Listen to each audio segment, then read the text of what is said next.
আপনি যে সরকারি ঘরে প্রথম কিস্তি ৬০,০০০ টাকা দিয়ে কতদূর কাজ করেছেন সেটা দেখতে আসছি। কোথায়? আপনি তো ঘরের কাজ শুরু করেননি। কেন আপনি ঘরের কাজ শুরু করেননি? ম্যাডাম শুরু করছি তো। কোথায় শুরু করছেন? ম্যাডাম আয় যায় ওইদিকে। চলুন কতটুকু কাজ হয়েছে দেখবো। ঠিক আছে চলুন। এই যে ম্যাডাম এই যে কাজ শুরু করছি। কি এটা ঘর? যে বালু পাথর ইটের দাম এদিকে না তোমার ৬০,০০০ টাকা শেষ হয়ে গেছে। কি বলছেন? এইটুকুর মধ্যে ৬০,০০০ টাকা শেষ করে ফেলছেন?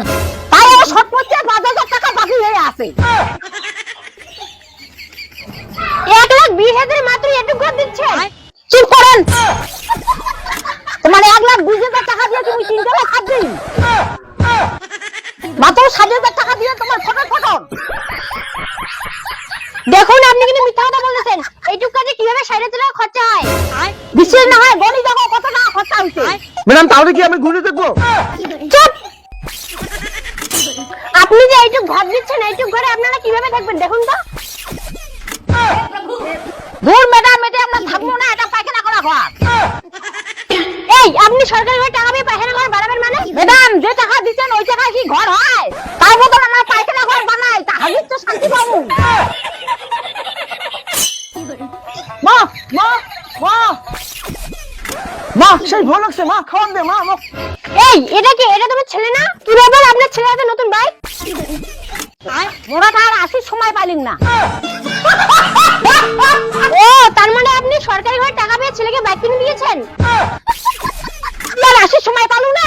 সরকারি ঘরের লোক না আছে তো বাইক নিয়ে এসে খায়। এই আপনি কেমন মহিলা? হ্যাঁ এত মিথ্যা কথা বলেন। এদেরকে আর নেক্সট টাইম টাকা দেওয়া যাবে না।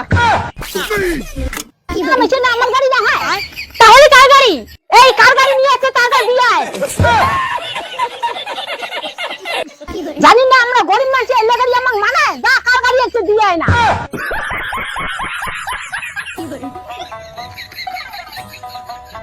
ম্যাডাম কলম না একজন গাড়ি আমার গাড়ি না হয়।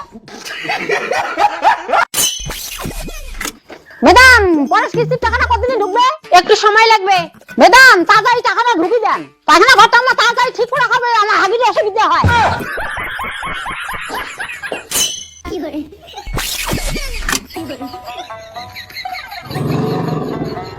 মাগো সরকারি ঘরের লোক চলে গেছে।